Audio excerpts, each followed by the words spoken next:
Aloha everyone, God bless you. Today I have a message. Today I would like to encourage all of you to have a new perspective. Today I would like you, those of you that are in relationships, contemplating relationships, survived some relationships that may have failed or not quite gone the way that you wanted them to. I want your next go at it to kind of move away from the words, you want to fall in love. You know, a lot of times when we hear that, it sounds very poetic and everything like that. But if we really think about what it means to fall, falling hurts. And love doesn't have to be that way. Not saying that sometimes love can't be a little painful, but it should be a good painful, not something that's detrimental and absolutely destroys you, your future, everything around you, and just ends up just being a rotten experience. I would like us to start to think about growing in love instead of falling in love. A lot of times people come out of relationships and they carry a lot of stuff that they fell for into the next relationship, and that fall needs to stop at some point. It shouldn't become a bottomless pit. At some point, we want to start to evaluate ourselves, evaluate the things that we would like to see change in ourselves. And when we survive a relationship, we should take some time for ourselves, to learn ourselves, to grow, to learn to love ourselves. That way we can love somebody else the right way. Falling in love is kind of like riding a bike. You keep falling and you keep falling and you keep falling, and then eventually you kind of stop wobbling, you learn your balance and you learn your flow. And one thing about a bicycle is, once you get your handlebars and your balance together and everything, like, you can ride that. But when you don't have your bicycle, your balance and your stride, and just know how to handle your bicycle, and you want to ride someone else on it, all you're going to do is have both of you fall and hurt yourself really bad. So learn to ride that bicycle yourself. Learn to get your strength and your balance. Learn and grow to love you. That's what I'm trying to say. And that doesn't mean I'm doing me, because that's a whole nother spirit. What I'm trying to say is, healthy relationships start with a healthy you. And one thing that I can say is, I can evangelize this. When I went through my stormy relationship ending, I remember being in a place where I had to love me. I had to realize that a lot of things that I had done to myself and others were like, reflections of what was going on inside of me. And I was broken inside, smiling my way through it, laughing my way through it. And it just wasn't the truth. I thought it was the truth. But when I got to spend some time alone with me, and I looked in the mirror and I saw, my God, I'm crying on the inside and I'm smiling on the outside, and this is not what I want. I want my insides to smile and have the biggest smile on the outside. And it took me to grow and to learn to love myself. And then I began to make decisions that were healthy, and I began to give people their space. I had to leave people to learn themselves as well. Now, along the way, I know a lot of people didn't like what they saw. But one thing I can say is, as I grew to learn and love myself, I actually liked what I saw. I actually liked what I was and what I was becoming. And I began to understand that my life is a beautiful book. And this story has a wonderful ending, as long as I begin to make the decisions to make them beautiful. And I began to do that.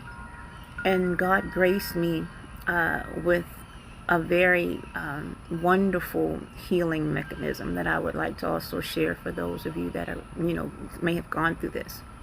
It's very hard to heal in the environment that was abusive or hurtful. Very hard to heal. But once you step back and God removes you from the situation, one of two things happens. You either get to the point you be like, dag, I made the biggest mistake of my life, and you go back and you try to fix things. Or you realize, my God saved me from a situation that I didn't really match me, where I'm going or who I am, spiritually, psychologically, just my core being. It just wasn't me. And the latter was me. I was like, you know what? I'm around people and they're into things that I'm simply not into, and I was at peace with understanding, my goodness, if God had not allowed this to be so abrasive, I probably would have settled for something that just was not my portion. And I was at peace with that. And then I know there's other people on the other side of that they got a chance to see me differently. And they're like, my goodness, I lost a gem. And that's what I know that I am now. And I hope that you will know that that's what you are. You are priceless. You are a gem.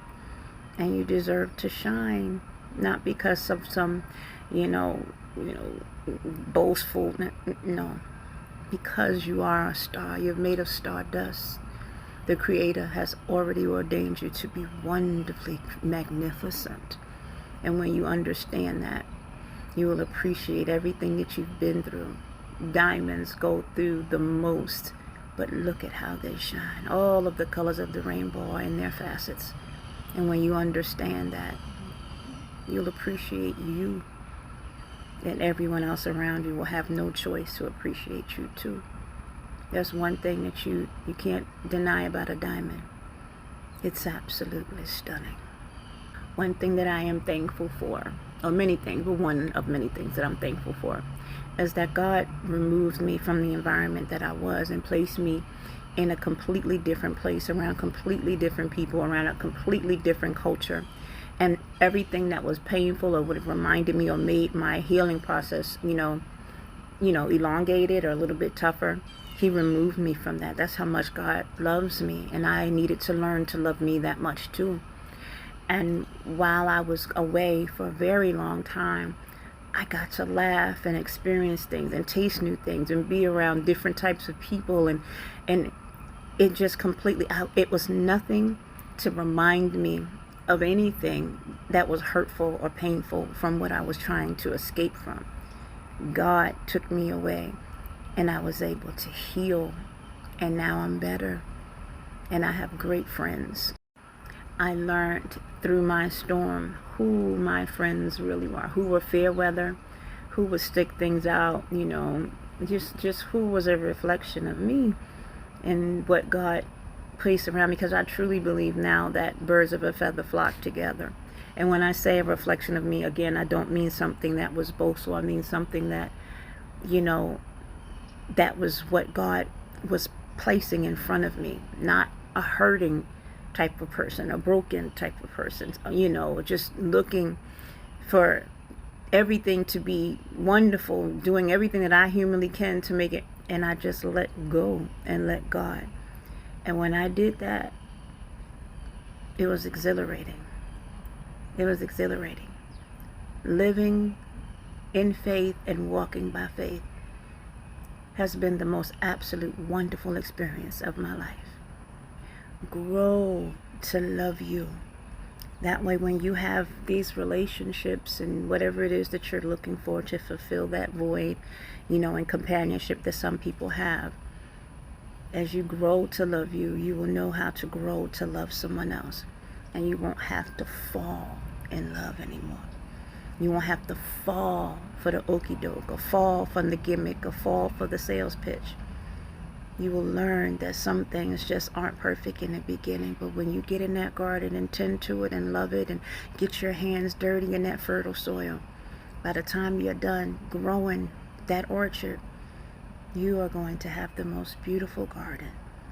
Your garden that you grew, that's full of all of the trees that you planted.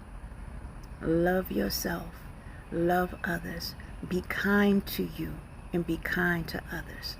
God bless.